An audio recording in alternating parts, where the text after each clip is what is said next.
is who they are online. I mean, I have a lot of people I know that have young kids that are in their teens, and like they care more about who they are online than they care more than who they are today. And so we're evolving to where like who you are online, it's weird. It's like almost hard to describe matters. What matters in business? Being top of mind to somebody. Like you can be the best realtor in the world, but if I don't think of you, it doesn't matter. What you're doing with the podcast and your social media handles is one, you're being top of mind, but the only reason anybody's going to follow you anyway is because you're interesting to them. And I think what we're now learning, to your point, is like, it ain't interesting to just have these like static posts that like everybody wants to hear. People want to align with people that they align with. And and so I look at who I am online as like my personality. That's who I'm trying to show people. We love people's brands and personalities, not just because I say people, I think, follow me because I'm authentic. I'm willing to put stuff out there that people don't agree with.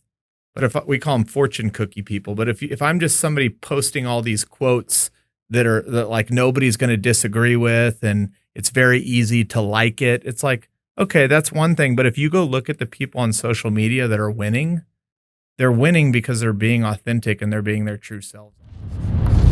Welcome to Winning Strategies Playbook, the podcast where we welcome business leaders, CEOs, and industry experts to discuss the rise to the top, building wealth, and real estate insights. Here's your host, Jeremy Spann. Welcome to Winning Strategies Playbook. For more information on this episode, you can go to myexperiencedrealtor.com. That's experience with an ED for my fellow Marines that can't spell very well. ED, myexperiencedrealtor.com, click on podcast.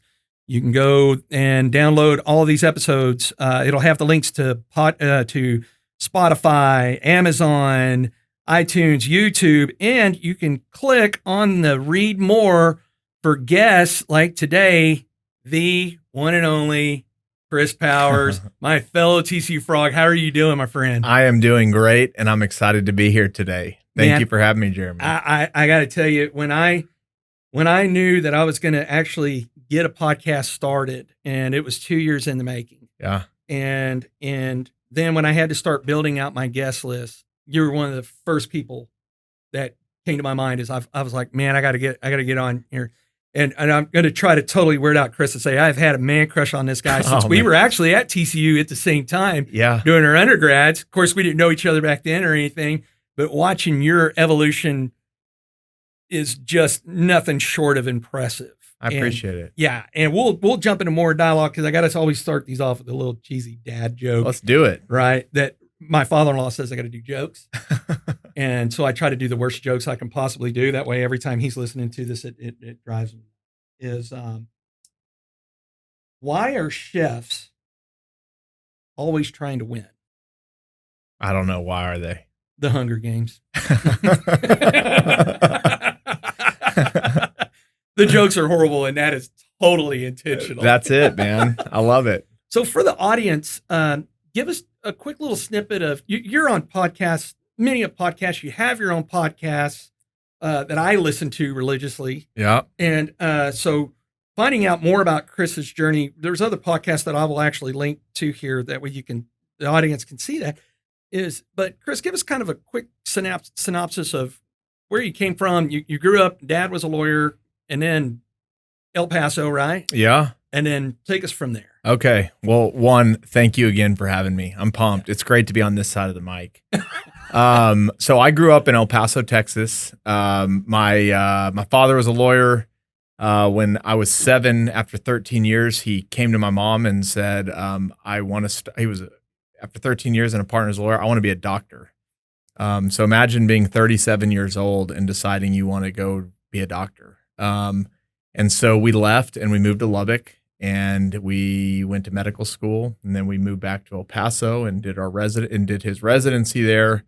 And he finished when I was about 15. I graduated high school when I was 17, a year early, went to TCU, And I've been in Fort Worth ever since. And I think the part of the story of my dad becoming a doctor is really more indicative of kind of what I think put a lot of things in my life that are who I am today. So, when you're a medical student, you're not making any money.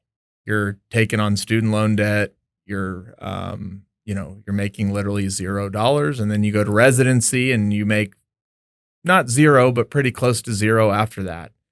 And so for 8 years, I kind of lived this life, my first 7 years, which was my dad was a lawyer at a law firm. It was a very smooth life. We were living in El Paso, Texas. And then your world just kind of changes. And as a 7-year-old, I didn't really realize what was going on. But as I draw on things from my past, it made me very entrepreneurial. It made me, my dad was who I cherish and love. It's just like things weren't given to me as a kid. I had to work for them, even at a young age. And I just remember that. And so I've always been a really ambitious, motivated person. I've built and started companies. I have a podcast. And I just draw on a lot of years of those early days when things weren't, I don't want to say they weren't as easy. I didn't grow up getting everything I wanted. And I think it's a superpower. I think people that grow up needing to work for things and work hard have an advantage over those that don't. And so those are some of the best years of my life. I think they set the foundation for who I am today, and it's a big part of who I am. Went to TCU, started a company there buying rental houses my freshman year. This was 2004. I was able to take advantage of a time when it was easy to borrow money. I was getting loans as a 17-year-old with no money down and no credit. Getting my first loan, I think, was 3% down, 6% cash back at closing. I bought a rental house next to TCU, and I got it rented to some of my fraternity brothers. And I went back and I refinanced. I bought it for $103,000, and I refinanced it a few months later at $140,000 valuation. Pulled cash out, and again took advantage of an opportunity at a time. And fast forward 17 years later, I run a business now called Fort Capital here in Fort Worth, married with 2 beautiful daughters and a beautiful wife. We have just under $500 million of assets under management across Texas and a phenomenal team of 25 people. I have a podcast, I invest, and that's what I do. So how many years in between the first acquisition and today? The first acquisition was in 2005. So like February, probably 2005, and today. So been in it 16 years. So math for Marines, we're not really known for counting, but if I understand what you're saying right, is in 16 years, you went from $100,000 in assets to 16 years later, just shy of $500 million in assets. That's right. Do you ever just sit around and it just like, you're like, wow, like, holy cow. It's funny you mention that. I am not that type of person. And I don't say that that's a good thing. I don't do a great job of smelling the roses.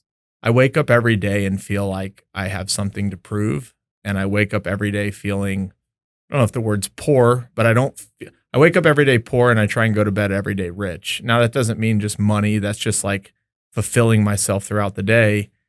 But no, like it's really weird. And now that I'm 34 years old and I have 2 young daughters and I have, I can kind of look back in the mirror over 17 years I pinch myself every now and again, but I don't dwell in the moment on kind of where we are. Like we're at $500 million and now I'm wondering why we're not at $1 billion. Like that's just kind of and I think that's been a driving force. It's a net positive overall. But I do tell myself more often, like, dude, you got to just chill out for a second and like look around and smell the roses. But I think it's that desire and that kind of passion that's what's kept me going and created a lot of opportunity. I got to ask something because I know on one of the episodes you had Stanton Williams. Yeah. He's also my culture index guru per se. And what's your profile? Well, I'm going to show it. I want to show it to you because I've got a feeling that you and I have very similar ones, but does yours look like that? So you are a rainmaker? Is that a rainmaker? Trailblazer. Yeah. Mine is a very high A. I'm a daredevil. Oh, yeah. So I'm a no brake pedal. I'm no brake pedal. So I have a huge high A. I have a B below the line, C below the line, and then D that trails off. So you look like you have some detail. You have the hook. Yeah. I don't have very much detail. I have to surround myself with people that can get the job done. Oh, and if I don't, man. I'm screwed. So, but so basically the difference between yours and mine is from your A trait to your D trait are about as far apart as they can be. Yes. Right? Yeah. And my A trait I think I'm 7 points from D to A. Wow. Yeah. Yeah. And mine is the sense of urgency to desire to win is as far apart. So yep. Guys like you and I, our minds are going from the time our feet hit the floor to the time the head hits the pillow, right? Yes, dude. The difference is it can be exhausting. Right. I mean, my mind never stops. Yeah. You hear all the time, like, stay in the moment, enjoy the moment. I don't know. This is kind of weird to say. Is like, I can't physically sometimes do it. Like, even when I try and I'm like, even like right now, I have to train myself to like sit and be in this moment because I'm already thinking about the next 10 things I'm about to say. And I don't know how to stop that. Yeah. It's hard. Actually, I was horrible. I mean, talk about a skill set I needed to learn was that, and where I did learn it is when I went back to TCU and did their executive MBA program. And in the beginning, they do a 360 and it comes back with, hey, you have all these, I think it was like 35 competencies, and they fall into categories of, these are the things you know you're good at. And I was like, no surprise. These are the things you know you're not good at. These are the things you're good at or these are the things people think you're good at, but you didn't think you were good at. And I was like, really? You think I'm good at that? And then what I call the clearly I'm really proud of myself category, but not everybody else thinks so. And mine was doing the same thing. As I was horrible at interrupting. I was horrible at jumping in. I never stopped long enough to listen because it triggered something I was wanting to do it because those traits that are in there and I had to learn, and actually people laughed, is I had to sit physically on my hands because I'm a hand talker. Yeah. So I was like, if I can mute my hands, maybe I can mute my mouth, which basically meant I was muted 50% of the time because the hands didn't stop me from me still running my mouth. But just being wired and driven that way, it's what I would call both a blessing and a curse, right? Yeah, it is. Yeah. It's a blessing and a curse. And that's the hard things. And you said something that stop and smell the roses. It's so hard to. You hear that and you're like, I want to. Yeah. But man, it's like, what can all right, I've done this one challenge. What's the next one? Or how can I move the football field goal, right? You nailed it. And I think the thing I've learned is like, you can know these things like as you get older and have more wisdom, but like along the way for so long, especially before Culture Index, and I really started learning who I was, and I've taken Enneagram. I'm into that stuff and it works and it's true. And I hear these results and I'm like, oh my God, that's me. Is you always feel like, oh, if I just get to this spot, or if I just do this deal, or if I just make this much money, or then I'm like, I'll be cool. And every time I've gotten to that spot where I thought was like, once I'm here, I'm like, good. I feel the same way I did before I got there. It's like, no, you just set, like you said, you set the next challenge and the next challenge. And as you know, through Culture Index is like, the world needs people like you and I. But if it was just full of people like you and I, this world would have been blown up a long time ago. I like to tell people, if the world was just full of you and I, yeah, because only less than 2% of the planet is wired like you and I. Yep. And if it was just you and I, we would look like that movie with Denzel Washington, The Book of Eli. Yeah. Right? And it would all be destroyed. Done. We'd be walking around with machetes and fighting over water. And you also, like, I had trouble for years in my 20s relating to other people because I didn't understand why everybody wasn't like me.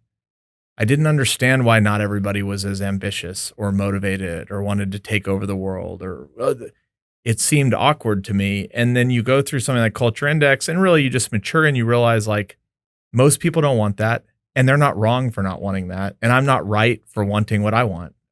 There's no wrong or right. And that's the biggest thing you learn through Culture Index is like, there is no right way to be as a person. It's just, this is who you are. These are your strengths, and design a life that will cater to you. But recognize along the way, there's 15 other types of people in the world, and without them, I couldn't be who I need to be. I can't be who I am without a trailblazer in my life or a architect or all these different types of people. And that's what Culture Index really settled me down with was, okay, there's all these different types of people and we need them all. And if we don't have them all, we don't work as a society. Yeah. And there's, and I want to touch on that surrounding yourself with the right people. So my wife and I are also business partners. And I actually was introduced to Culture Index through another friend of mine, Jamie Peace, a fellow Marine. And then Stanton, who I'd known for a very long time, found out he was there and he came in and brought it. And my wife and I are extreme different profiles. Like she's an extreme high D and a very low B. Oh, yeah. And I'm a high A and a very low C. And but it's helped us become who we are. But you said something earlier that really made sense. When I was like, do you ever sit there in awe? And you went, man, I really don't stop long enough to think about it. As soon as you said it, I was like, I totally understand. Yeah. I mean, what people I think are amazed at a lot of times when they meet me in real estate and realize I've only been doing it 4.5 years, but I've been number one in Sotheby's here in Fort Worth 3 years in a row. Awesome. I've been number one in most outgoing referrals for Sotheby's. And people are like, how did you do it? And I was like, one, when you're as high of an A as you and I are, we've never lost at anything. We just didn't win that one. Yeah. Oh, yeah. That is so true. And I don't dwell on failures for longer than like 5 seconds. It's what can I learn from it? Yep. What were the blind spots? What can I do? And then, but then once you get there, it's like you said, you're like, if I'm doing $500 million, why am I not doing a billion? Yeah.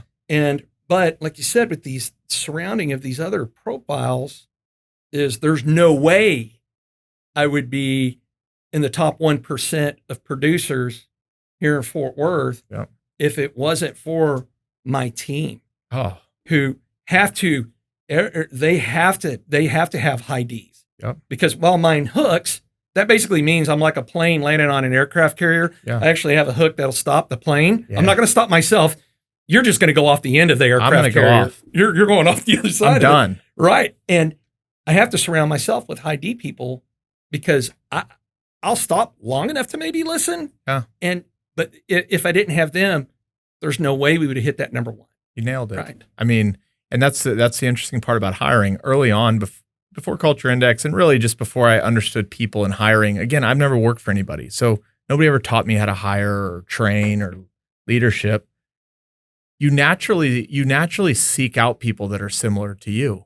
So early on in my earliest days when I was hiring people, it was like, I was just looking for like me in people. And then I was looking around our office and I was like, I can't get people to like listen. I can't get people to slow down. I can't get them to focus on details because that's not who I am. And I was getting frustrated at that. And then I realized really quickly is like, no, for me to be effective at what I'm doing, I need to surround myself with people that have opposite skill sets than I do. And vice versa. They need me. They need me to pull them along and I need them to keep me in the fairway or I could go anywhere. So how does that work? Let me interrupt you because I know you're not just an avid golfer. Like you grew up being a competitive golfer. Yeah. Which to me, I've played at it, but I've never played it. Right. Yeah. That seems to take a lot of focus. Is that what draws you to maybe playing golf is because it's a challenge it's because it's me. Yeah. I can only depend on myself. That's what daredevils like to do. I hate to say it, but I'm naturally a selfish person. Most entrepreneurs are. Yeah. I realize the value of the team, but I'm not, my natural state is I'm going to take care of myself and pull the team forward, but I'm not willing to like sit in the back and let somebody pull me forward. In golf, it's an individual sport. I'm either winning or I'm either losing, but I don't have to worry about, the folks around me. And so I played sports young. But as soon as I started kind of growing up, and I enjoyed them, but as soon as like it kind of registered to me and I played golf that like, oh shit, if I have a good day, it's on me. A bad day, it's on me. I was like, I didn't realize at the time that was the case, but looking back, it's probably why I loved golf so much. Wow. It's more the individual aspect. Man, that makes so much sense. And, and something else that you had said about that, don't stop smelling the roses, what's the next thing? And as I was telling you on Monday when I was flying back from Wisconsin, and I was listening to you and Nick Hubert's episode, was that content that y'all talk about in the episode. Talk to us about that. Yeah, so there's a gentleman in town, Pete Chambers, he's like one of my best friends in the world. He's older than I am. He's probably 15 years older. He's like a mentor, and we've just spent a lot of time the last 3 or 4 years. He's helped me just like really think about, you can't be great at the office if you're not great at home. Like if you have a shitty home situation, it's really hard to show up and have like a well-rounded life. And naturally, as an entrepreneur, it's really easy for me to get carried away in work and business and like not come home for dinner for nights on end, or not, it'd be easy to skip a kid's soccer game because I'm working and, I think I'm doing the right thing, but by working and providing, but at the end of the day, I'm not living a balanced life. And we just got into deep conversations, and like one of them was just, if you look at people that are down the road in their career and they're 60, 70, 80 years old, like very rarely will you ever meet somebody that says like, I wish I had just made more money. It's naturally like, I wish I had spent more time with my kids. I wish I had taken my wife on that vacation. I wish I had spent more time with my grandkids. And for damn sure, the people that are on their deathbed with maybe a day to live, none of them are asking for more money. They're asking them for more time with the people that they love, the things that they went. And if you're chasing things that aren't those, like the things that are really important, you'll never really be content. And you can't be happy unless you're content. It's like impossible. And as an entrepreneur, I just got done saying I'm never content. I'm at $500 million, I want $1 billion. But I think what Pete's taught me in being content is when I'm having a bad day or a bad month or a bad week, and for anybody listening, anybody that thinks that entrepreneurs just like live this great life, that it's like total bullshit. I know so many entrepreneurs, and it's a roller coaster. Your life's you're an entrepreneur. It's a roller coaster. You have highs, you have lows. The thing that's helped me the most is going like when I'm at a low point, just fact checking myself and going, am I content right now? Like what's driving my unhappiness? 95% of the time, it's just like, I'm not content. My friends are going on a vacation that I didn't go on, or my wife, I at work, I'm not succeeding like I want to succeed. I'm not content. You have to be comfortable with where you're at, because if you're not, you just can't be happy. And I think if you ask anybody, most people, you're like, what do you want in life? Like, I just want to be happy. Some people say like they want a lot of money. I think they really want a lot of money because they think they're going to be happy. You rarely meet somebody that's like, I want to be pissed off my whole life, or I don't want to be happy. Most answers is always like, I want to be happy. You are happy when you're content. That's why when we're with our friends, we're happy because we're with our friends. That's why when we're on vacation, it's not the vacation or the nice resort that's making us happy. I know plenty of people that go to nice resorts and they're pissed off the whole time they're there. They're pissed off because the house cleaning service didn't come and clean their room. Or I know people that have no money and are happy, and I know people that have all the money in the world and will never be happy. And it really boils down to who's content. And I'll end this rant on a real estate analogy, but I say this all the time.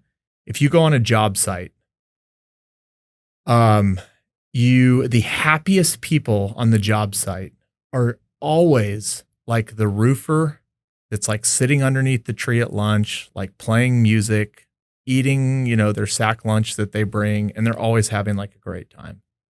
Who's like the most stressed out person on site? Like the developer.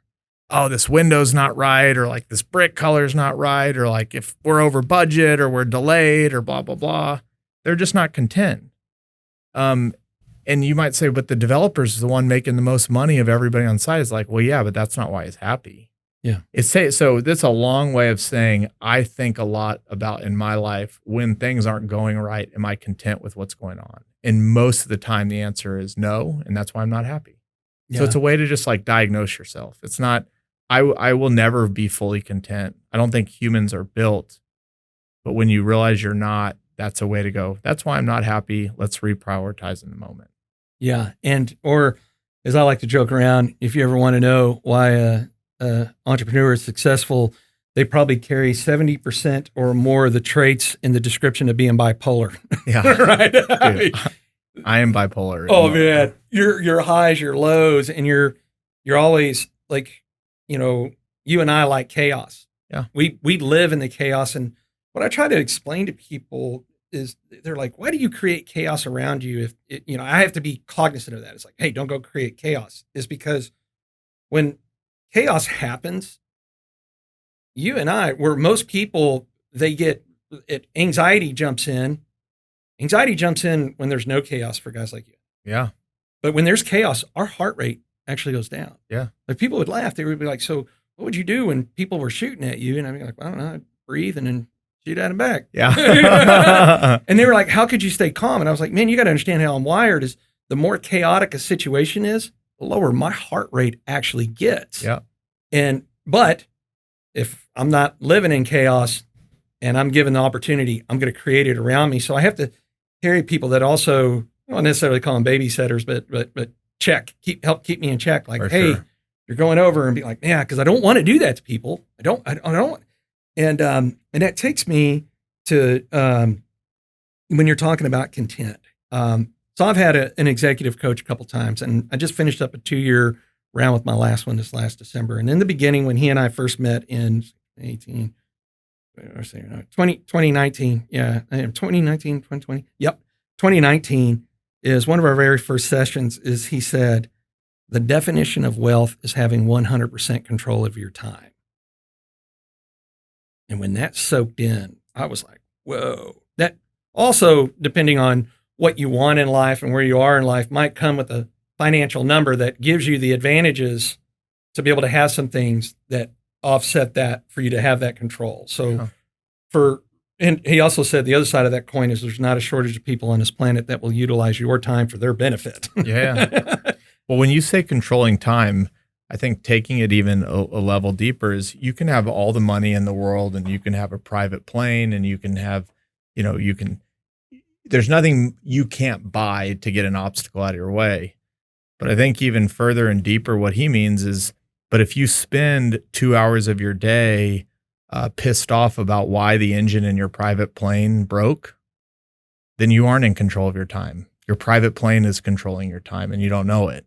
And the wealthier people get, and they put George Carlin, the comedian, you know him, he has this great skit on stuff. And he just has this thing about how like all we do is we have a house and then we get a bigger house because we need a place to put our stuff. And then we get a storage unit because we need a place to put more stuff. And we lock our house so that nobody comes and takes our stuff. And my point being, when you are, if you have a lot of money and you buy a lot of things, there's always something that could go wrong. And the more stuff you have, the more likely it is that your mind could be hijacked for the day, worrying about, your second house that's the air conditioning went out or your plane's, like, all these things. And so when I think of controlling your time is like, on one end, it's like, yeah, as a wealthy person, you can buy things and get obstacles out of your way. But there's also lots of things in your life, like your business, your kids, that can occupy your mind for the day. And that's not total freedom either. When you spend all day worried about what's going on in your life and all this stuff you've accumulated, you don't want it to break, or you don't want your business to do bad, or the person you might have to fire when you get to work that day. There's mental jail too. You could sit here and say like, yeah, I can control my calendar. I'm in control of my own destiny. But if you're sitting there on your plane and the whole time you're thinking about all that could go wrong in your life, that's not freedom either. Yeah. And when you don't have anything, there's not a whole lot that could really go wrong. You don't have to worry about something. You kind of know what I'm saying? No. You're right on point. Although Nick Huber wants you to have lots of stuff so that way it helps him in his self-storage empire that he's building. He needs you to get more stuff. Well, and that actually is a great segue into what I really wanted to hear more from you on, and I know you've talked about on your episodes, especially the one with you and Nick, is social media. And I listened to the one where it was Kenneth with Opal, right? Mm-hmm. how social media can really just control so much of your time if you let it. And the thing I find funny is people are like, man, how do you have time to work? You're always on social media. And then I go, well, you really have someone that's me online. It's only me 5%, maybe 5% of the time. And if you know me well enough, you can tell when it's my post because it's not as professional, right? There'll be something in there. It's like, okay, that was Spann that did that, right? But I knew that social media, if you're not utilizing social media in your businesses, you are missing out right now. Yeah. I mean, it is. And when I came into residential real estate 4.5 years ago, I saw that early on. And Sotheby's was really big on advertisement and everything else. And I went to him and said, hey, what are you doing about all this social media stuff? Oh, we know that's coming, but and so that was one of the contributors that helped us build our brand and build the level of business that we're doing. But I knew that I could get sucked into doing social media 80 hours a day. And so actually my college roommate at TCU, his younger brother had just started, I think I was his first client. He goes, hey, I want to start a social media company. And I said, hey, great. And then we just kind of grew together, learning and evolving and changing. But I wasn't paying that much attention to it because I was just like, hey, send stuff to Nate. Nate's going to control all that. I mean, like he was doing so good of a job. Like I would walk into a what other gathering event, and people are like, man, that was a great post. And I'm like, what the hell did he post? Like, shit, I got to know someone I got to speak to. Yeah. But then it was really interesting is I've had Twitter. I never really read Twitter. I mean, I might jump on there every once in a while, scroll through it, whichever. And, but what really caught my attention is when Twitter shut off Donald Trump. Mm-hmm. And I was like, oh, and then without going into 1,000 other reasons why, I was like, man, that's interesting. What really is Twitter? I mean, we've been on Twitter for a couple of years. We post stuff, and my podcast has now been out long enough. And that's why people are like, what happened to the Spann group? I was like, well, I just changed the name of the handle. It's called Winning Strategies Playbook. I'm trying to drive people to the podcast, which therefore drives them to the website, which therefore they're downloading the podcast, and then they're like, oh yeah, hey, by the way, myexperiencerealtor.com. Hey, so it's still accomplishing the same thing. It was just another marketing tool. But I was like, well, let me go through here. And of course, I'd been following you and I was watching your feeds. And then of course, naturally, because I watch your feed, Nick's pops up. And then watching, I was fascinated by it. It wasn't, here's why I was fascinated. Let me slow down so that way I can formulate my thought.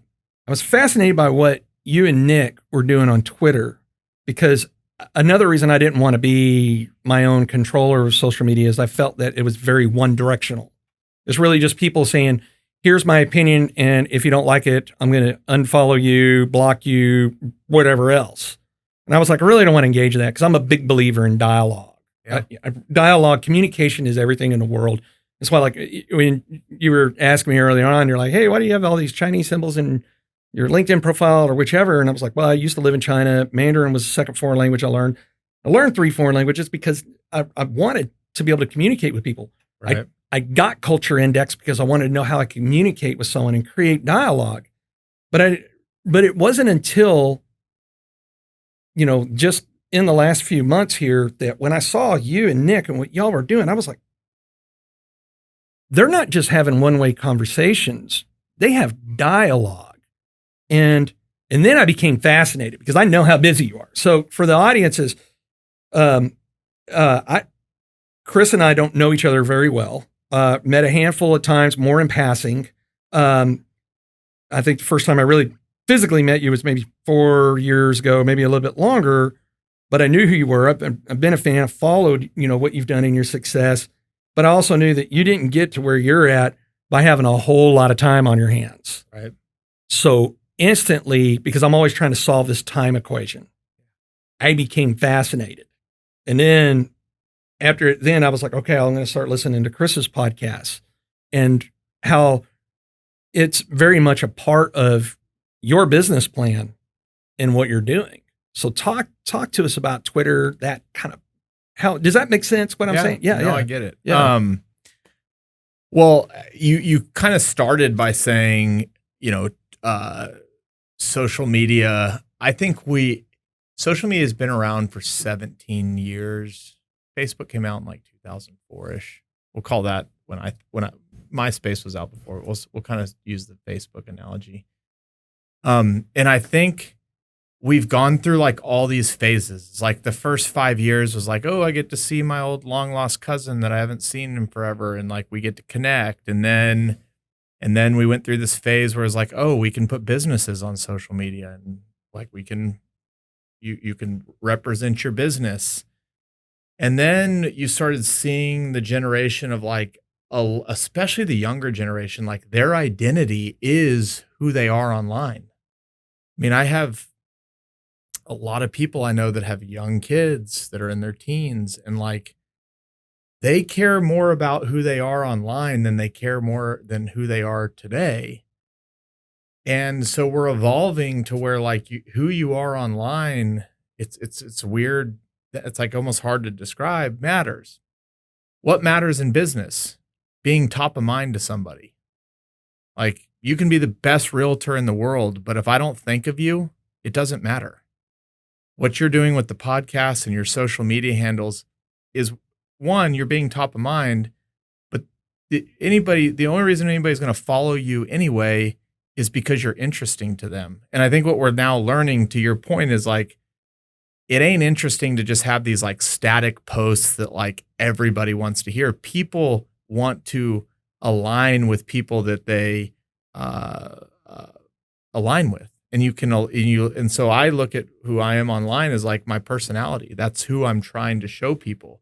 We love people's brands and personalities, not just because people I think follow me because I'm authentic.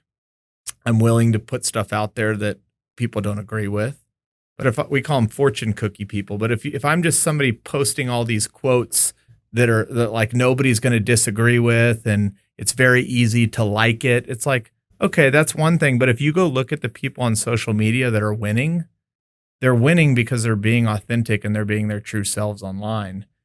And I'm in a fortunate spot now that with the podcast and with Twitter, I look at this next phase of my career as like, look, I've hired people that are great at finding real estate deals. I've found hired people that are great at managing them. I've hired people that are great at accounting. So what's my role? If I'm trying to be better at those certain things, then I don't need to hire people. I just need to keep doing what I'm doing. What you see with Elon Musk now, who runs Tesla, but he's got 48 million followers on Twitter. And as soon as he tweets the word Bitcoin, the price of Bitcoin goes up 10%. The world is changing now. And if you have the attention, you can move the world and shape the world. And I look at my little slice of the pie as like, how can I grab some attention to help the things going on in my life, whether that be my business, whether that be my podcast, whether that be somebody I want to help, whether that be I go by Fort Worth Chris. A lot of that is so if I one day have X amount of followers, Fort Worth is in everybody's mind every time they think of me, and that could benefit the city. So I have like a long way of thinking about it, but I think we're entering this world and you see it all the time. And when you just mentioned this Donald Trump getting taken off of Twitter, everybody gave him shit forever that, oh, why do you use Twitter to communicate? Guess why? Because he could cut through all the noise and he said what he wanted to say, and that's how he wanted it said, and that's how he wanted it read. If I have to go through somebody, some marketing agency to say what I want to say, but they're going to spin it in their direction, then you're just like everybody else. He said, no, like I'm just going to go straight to Jeremy Spann. This is what I want to say. Now, I'm not saying what he said is what he should have said, but that's what he thought he should say. And oh, by the way, he became president of the United States doing it.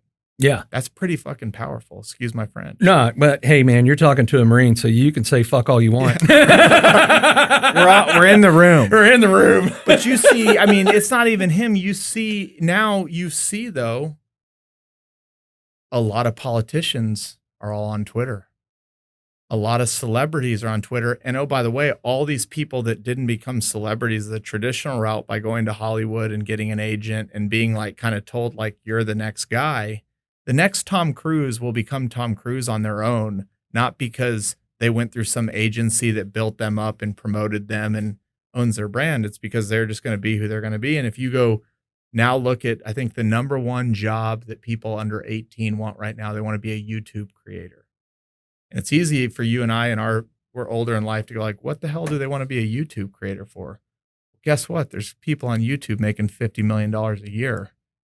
That's a real business. And they're doing it with a staff of like 5 or 6 people. And they're shooting videos all day.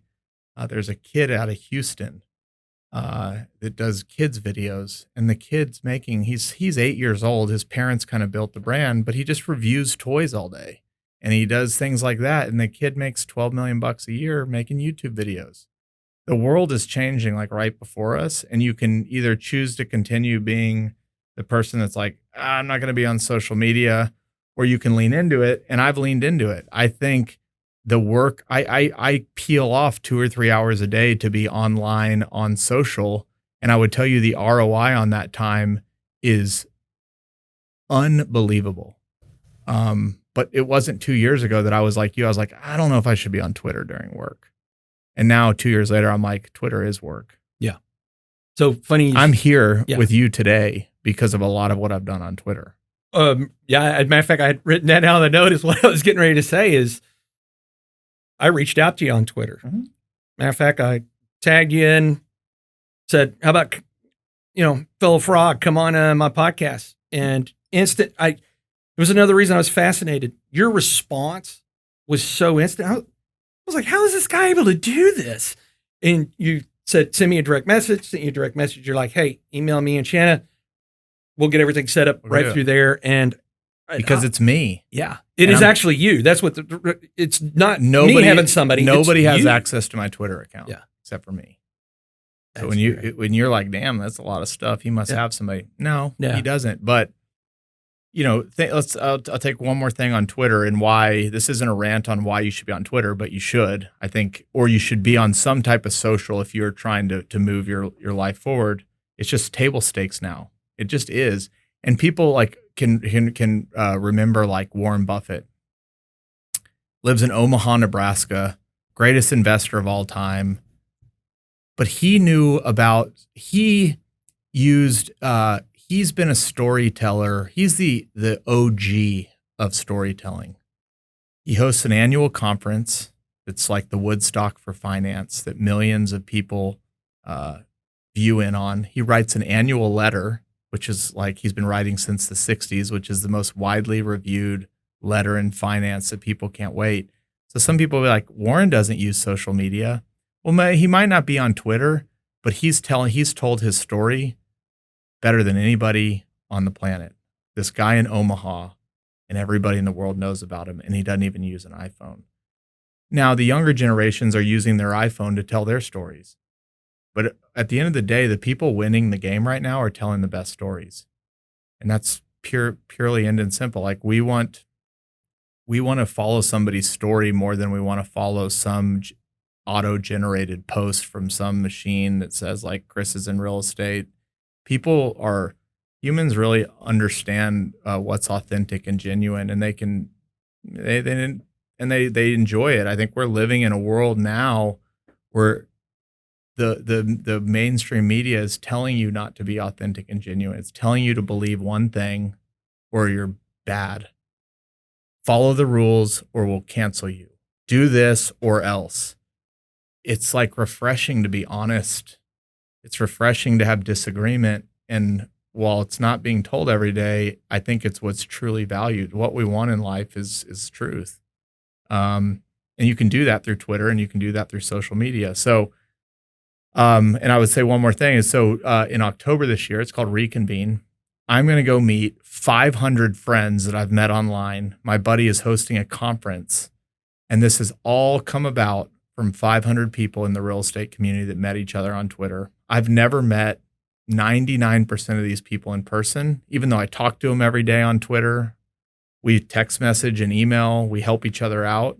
I've never met these people in person. So we're going to meet for the first time in October. And that's really weird. I was joking the other day. I was like, I feel like 2 of my best friends I've like still never met yet. And that's the world we're headed to. Not that I have great personal relationships. I cherish being in person. I love all my friends, But we live in a world now where you can be best friends with somebody that you've still never met in person. You know, it's really funny too. Is I think today was day number 64 in a row of Twitter courting Joe Rogan, and so what do you mean by that? So it was really funny. You were so responsive that I said, you know, I'm always, you know, I like moonshots. Right. I hate low hanging fruit. Yeah. Now you got to take the low hanging fruit to pay the bills and do all this stuff. But I like moonshots. I like the impossible. You and I are high A's, right? Nothing can't be done. If somebody says it can't be done, our response is challenge accepted. Yeah. Right. Hold my beer. And so, so right after that engagement with you is, you went after Joe Rogan. And I went day one of Twitter courting Joe Rogan to be on my hashtag podcast called hashtag Winning Strategies Playbook and hashtag Fort Worth. Because it's also a part of guys like you and I, we like to figure things out. We like to solve things. So I'm learning now, because I've had somebody else do this for me, is like, what hashtags do I use that maybe trigger something or ats or whatnot? And then it evolved into, Joe Rogan at Joe Rogan, because it's his. And then a friend of mine, another Marine, he sends me a text that says, you know, Joe Rogan has actively said that he has a Twitter account, but he really uses Instagram because he doesn't like Twitter. So you should stop doing the Twitter thing. You just added more challenge to it. So I want to be that guy that got him. And then when I'm sitting here in the same room as you and I've got Joe Rogan, because I'm convinced, like, you can't convince guys like you and I that it can't be done. Yeah. We will die before. Like, if I didn't get Joe Rogan, that's because we were at day 1700 of Twitter recording Joe Rogan, but Spann did something dumb and got, fell off a cliff or whatever else and died. So I'm either going to die or it's going to do it. Because I told him, I said, I'm going to keep doing it this way. I'll just figure out a way to maybe add people to it or use hashtags, because there's nothing. Because the first thing I would ask Joe is be like, hey, you said you don't go on Twitter, but that's how I got to you. Yeah. And I got you on here. I'd be the only one that did it. Yeah. And I would be really excited.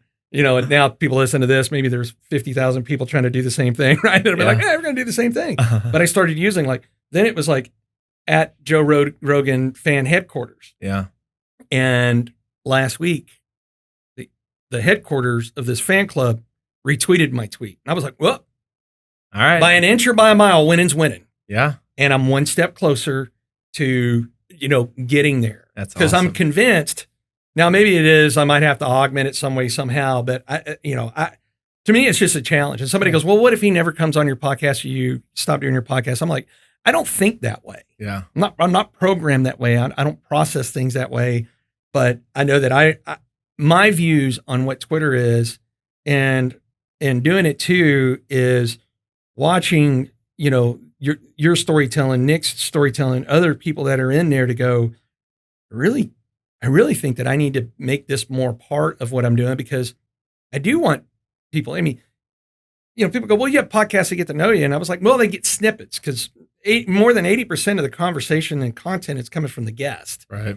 And, and when I go on other people's podcasts, they get to learn a little bit more about me and whatnot. But Twitter, someone may or may not listen to that particular podcast, but there is a wider net to cast on Twitter. So really appreciate learning from you on that. And it is actually becoming more and more involved in what I do on a daily basis. And actually, it's kind of funny is this courting Joe Rogan thing is, if I need to have a habit that I'm not used to, I have to do that thing every single day for it to become a habit, or I'm so ADD like a squirrel on methamphetamines that I'll totally go off another direction.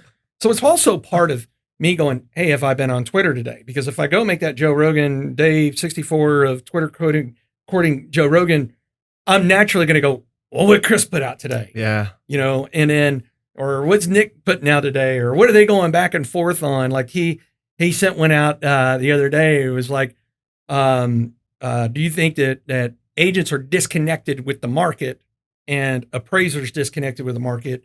And I got on there, and I mean, he's got 100,000 followers. I know he probably didn't see mine or whatever, but I was like, disagree on the agents. I'm doing my part, but appraisers are definitely. I saw that. Did you? Yeah, I did. Okay, Nick, listen to this podcast. Yeah. So thanks, man. That's because I was like, man, appraisers are they're holding us back. Like, hey, as a matter of fact, like, for example, part of our business plan, we don't do CMAs. Yeah. To me, it was old and antiquated.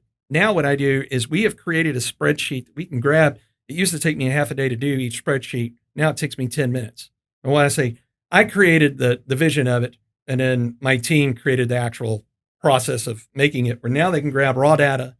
And when somebody's going to buy a house or sell a house, they get a spreadsheet that gives them 4 years of data that shows the trajectory of what's going on. And it's broken back from, the last 12 months, previous 12, previous 12, previous 12. And then it has all the houses in that area. But then we use the filters to go, these are the most comparables. Because I'm a guy that I like to see data. Right. And I might want to look at it all. And I just don't want it to be handpicked for me by somebody I may or may not know if they're really good at their job or not in this industry. Because unfortunately, the barriers of entry into the real estate business is very low. So you have a very significant chance of getting somebody who's not very sophisticated or not quite experienced yet. Yeah. And so now I'm able to hand somebody a spreadsheet or email them a spreadsheet. And like, let's say, for example, we had this happen the other day and I was really excited to speak on this appraiser thing, is when somebody goes, should I buy in this neighborhood? I'm like, that neighborhood has been growing on average, $10 a square foot a year. So math for Marines, if it's 1,000 square foot house, that means it's going to grow by $10,000 in value over the next 12 months. So if you feel like you're overpaying for that $100,000 house, and we know there's no $100,000. And if you were going to buy that $100,000 house today, really what you're doing is you're pre-buying it at market value 12 months from now, based on the last 4 years. Now, it's not an end-all, say-all to anything, but at least gives you a snapshot. It's just saying, here's the data. Here's the data. So we, 2 weeks ago, had a house, 48 hours, 35 offers. And that's a lot of thing on my team. So the first thing when I see 35 offers, the first thing I go is, I missed something. We priced it way, way too low. Now, I knew we priced it to get multiple offers, but I was like, did we price it extremely low? But we didn't. Had we priced it $10 or had we priced it $10,000 higher, it would have been priced at a point where an appraiser wouldn't have appraised it. Right. And so I was like, did we miss something? And it was like, no, it's in an area that's highly desired. And it's in an area, and it was in a price point that is one of the most competitive price points there is with no inventory. Yeah. So then the next week, last week, or maybe week before last, we had another one, 8 offers, 8 hours. And I was like, man, so I'm always going back going, did I miss something? Because I want to make sure I didn't miss something, because I never wanted to miss something. Right. And we were like, no, we actually priced this one right. We didn't even price it for multiple offers. Yeah. And we had 8 offers. And matter of fact, after the first 8 hours of showings, the client says, no more. All right, we'll pick from one of those. I am not doing this. And I was like, okay. And these offers were coming in significantly higher. And so we knew we were going to run into appraisal issues, because when you got 35 offers, a lot easier to get a waiver of appraisal and somebody who's got the cash to make up the difference. This one wasn't going to have that. Even though we had 8 offers, they weren't 8 of the strongest offers. You're saying when you got 35, you could go to an appraiser and say, look, if 35 offers came in, like, you can't say it's not worth it if 35. Oh, interesting. Yeah. Cool. And on this one with the 8 offers, because naturally he was like, hey, I'm reaching out because there are no comps that support this. Laura Fordham's spreadsheet. And he looked at it and goes, okay. Yeah. So we add value for our clients because we are intentional on helping people see the value of things unlocked. So that way it benefited both the seller and the buyer. Yeah. Now, of course, buyers sometimes be like, well, I'd like it if it came in under blah, blah, blah, and all of that. But sometimes you want a buyer to go, hey, it's a VA product. The VA, they're real strict on that. And if we get this thing to appraise, because a VA, zero cash down, typically aren't going to have the money to make that up. But here it is a veteran missing out on being able to buy a property that would miss out on when that veteran being in that property, by the way, in my neighborhood, A friend of mine bought a house 2 years ago, and I said, buy this house. I said, you will almost, I said, you're going to gain $75,000 to $100,000 in value over the next 3 years. He's like, what? Well, at the 2-year mark, he's like, hey, getting ready to move, need to sell my house, $75,000 in value. Wow. Now, that particular house, we didn't have any appraisal issues on, but what happens if that vet missed out on an opportunity to gain $75,000 cold cash to put in their pocket on selling a house because people were doing things in an antiquated way? Yeah. Are we at that point? We're not helping that vet who's trying to use a product that they earned the right to get by serving their country. Now, I don't want to jump down that bandwagon because I will go off on that one for a long time, and I know we're running short on time here, so I just want to ask another question before we wrap this up, because I'm interested in your philosophy on this, because I have a very different philosophy. Is you are very adamant on both Twitter and your podcast that people are returning to the office, right? And I don't think they're going to return to the extent that you express they're going to return. I think it's going to be a little bit more of a hybrid, like you're not wrong, I'm not wrong. We might both be wrong. Both of us might not know anything. We might hit COVID-20 next week. People's like, what's COVID-20? I'm like, I don't know. We had 19, 18, and 17, so 20 is bound to come along at some point.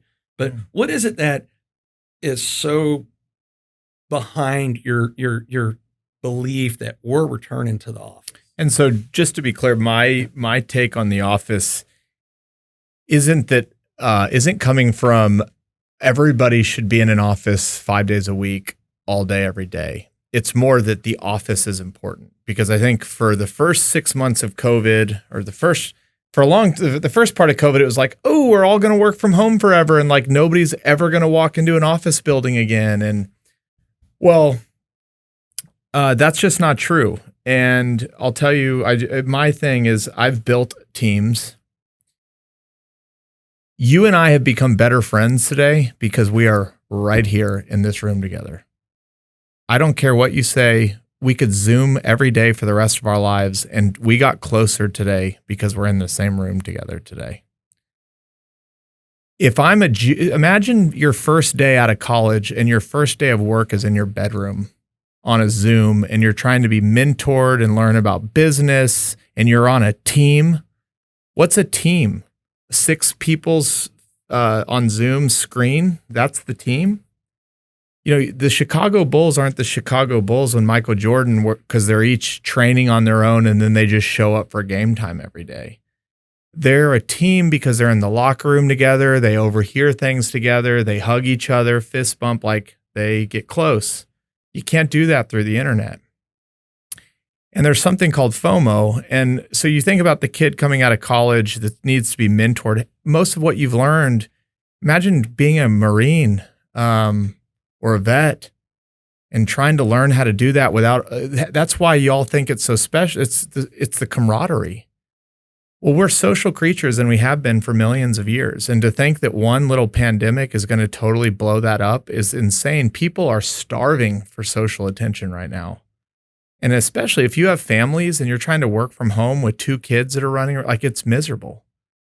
And on top of that, and John Goff, who just bought the Crescent for the 3rd time, he wrote an article yesterday that I was reading, and he said, they said, why did you buy the most expensive office building in Dallas in the pandemic? And he said, well, here's an analogy. A few weeks ago on a totally separate deal, we had to do this big deal and we were interviewing 5 investment banks for who was going to do it. 1 investment bank flew in from New York City and the other 4 did their pitch over Zoom. Guess who won the pitch? New York City. The group that flew down from New York City to Dallas and was in the room.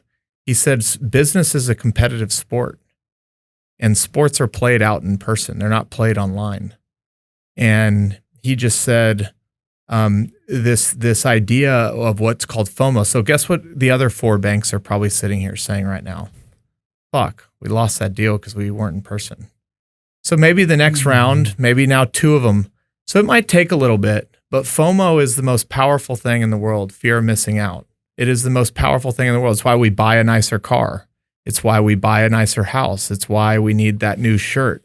It's why we need to be at the party. It's why we don't want to be the first one out. FOMO drives the world. And what I'm telling, and then one other thing is, you will start hearing this.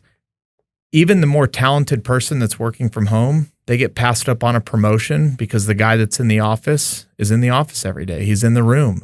You want to be in the room. You want to be relevant. It goes back to social media. You want to be top of mind. It's hard to be top of mind when you're working from your bedroom through a Zoom camera. And guess what? Most executives will be in the office. And guess who's going to want to be close to the executives? The team. So with all that said, right now we allow employees to work. I want my, you hear these companies that say like, we give unlimited vacation days. Teams don't want unlimited vacation days. They want to be able to take their kids to soccer practice or take their kids to work for an hour. Great people want to work. They just don't want to be jailed down to like, you must be here from here to here. They want a little flexibility. We let people work from home if their kid's sick one day. You should do that. You should be able to be in Dallas and go hop in and work from somewhere. So my argument isn't like you got to be jailed in an office. It's that the office environment itself is where the magic happens. And I would just say, I want to, if I'm left to my own devices, please let me compete with fully remote teams that never see each other in the office. Because you might hear, oh, people love it. But I would tell you, I don't think they're as loyal to their companies. I think they're going to be easier to leave. And you're now hearing of people that are on these fully remote teams and work from home teams. They're actually working 2 jobs. Like company A this person's like working for 2 companies and they'll never know it. I just think being in the room, and the perfect analogy is you and I today, I will remember you more. You will become a better friend of mine today. Even if we had come in here and said nothing to each other for an hour and just kind of sat in the room and fist bumped, and I'll never forget you, but I can forget a Zoom pretty damn quick. You know, what's really kind of funny is this is another reason why I've just always been a fan of yours is, I'm always wanting to get better, but sometimes, I'm trying to look for a reason. I'm always looking for a reason to disprove myself. Yeah. Right. And, but I wasn't finding anything, and just you explaining that is already altering my perception of what my beliefs were, to be able to go, man, I didn't think about that. And I really appreciate that. It's like, again, I think we should be able to work from home and remote, but I will tell you, like, the people showing up to the office every day, and it might not happen all at once, but a year from now, the FOMO will set in. People will be losing business because they're not in the room. And trust me, it only takes a couple quarters of losing business before the CEO goes, get your ass back in the office. Yeah. Like, we're traveling, we're showing up, we're shaking hands. You can say it's not going to happen, and I'm not saying you will, any critics, but I'm already watching it happen day in and day out. And again, I'm so glad we got to sit in the room together today, but we are better friends today because we were in the room together than we would have ever been even if we Zoomed for this period of time. So I have a request. Okay, what's up? You got a lot of followers. Yeah. You follow 754. Can I be 755? Do I not follow you? I don't know. I don't. I will. We'll do look, it. I'll do it right here on the podcast. Right. I can't tell. I haven't learned enough to know. Does it say we're following each other or not? What's it called? Winning Strategies Playbook. Winning. Yeah. While you're doing that is we'll wrap this thing up, and I know you do something very similar on your podcast as you're doing these. There we go. Is done. We're there. We're and by the way, we're officially dating. I would have been totally not offended if you would have been like, I'll do it once you start putting out good content. So go back to 20-year-old self. Yeah. A million things we could tell ourselves. What's the one thing, because I know you asked this question of people. Yeah. Well. What's that one thing you tell 20-year-old self? The one thing I would tell my 20-year-old self, there's probably lots. So if I've been on multiple podcasts, I might have said something different. But there's lots of things. Is for this one, I'll just leave it at this. To be successful you don't have to be a rocket scientist to be successful in this world. Being nice and telling the truth will get you farther in life than inventing the next rocket to space. And I think so many people think that business requires there's all these business books and they make it sound so complicated. But the people that are most successful in business are nice and they tell the truth. We are humans. What we were just saying, we want to be with people that we like and we want to be with people that we trust. And if you're a person that people want to be with and somebody that people trust, you'll win. Now, on the flip side of that, it takes a lifetime to keep that going, and it takes one instance to destroy it forever. So all I would tell you is, and when you're young, everybody's trying to get up the ladder as quickly as possible. Don't do something so stupid, not thinking you've got 60 years ahead of you. Be patient a little bit. I suffer from that. I'm not patient, but I have been honest and I have been nice. And don't break that for anybody. And if you're nice and you're honest consistently every day, great things will happen. And especially now, and you know this, we live in a world now, the world is looking for you to slip up.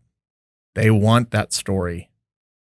They love the Tiger Woods story of winning all these major championships, but the story they loved the most was when he got in trouble. That's the society we live in. And so it's a good metaphor for do the right thing, be nice, be patient, and that costs no money to you. That's free, but it's the most valuable thing you can do. And if you do that over a lifetime and you stay in business and stay in the game long enough, you'll be unbelievably successful. How do people get in touch with you? Twitter, I'm guessing, yeah, or Twitter, your website? You can find me on Twitter at Fort Worth Chris. You can find our company's website, fortcapitallp.com. Or you can check out my podcast, the Fort Podcast with Chris Powers.